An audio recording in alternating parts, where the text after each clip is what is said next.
আর মাত্র একদিন পর অনুষ্ঠিত হতে যাচ্ছে দেশের বহুল প্রতীক্ষিত ত্রয়োদশ জাতীয় সংসদ নির্বাচন এবং গণভোট। নির্বাচনকে ঘিরে দেশ জুড়ে চলছে চূড়ান্ত প্রস্তুতি। সারা দেশে উৎসব মুখর পরিবেশের পাশাপাশি রয়েছে কড়া নিরাপত্তা ব্যবস্থা। গত 11 ডিসেম্বর 2025 তারিখে নির্বাচন কমিশন এই নির্বাচনের তফসিল ঘোষণা করে। এবার মোট 51টি রাজনৈতিক দল অংশ নিতে যাচ্ছে ত্রয়োদশ জাতীয় সংসদ নির্বাচনে মোট প্রার্থীর সংখ্যা 2034 জন।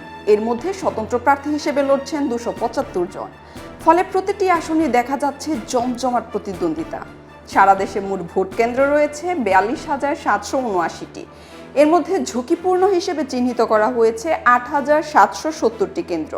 এসব কেন্দ্রে নেওয়া হয়েছে বাড়তি নিরাপত্তা ব্যবস্থা।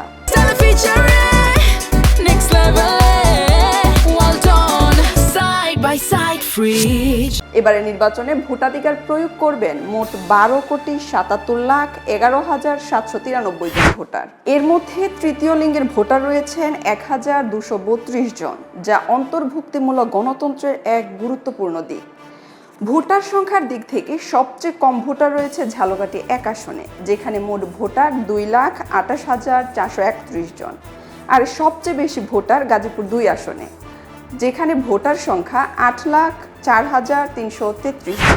লিঙ্গভিত্তিক পরিসংখ্যানে দেখা যাচ্ছে মোট ভোটারের মধ্যে পুরুষ ভোটার 6,48,25,361 জন এবং নারী ভোটার 6,28,85,200 জন।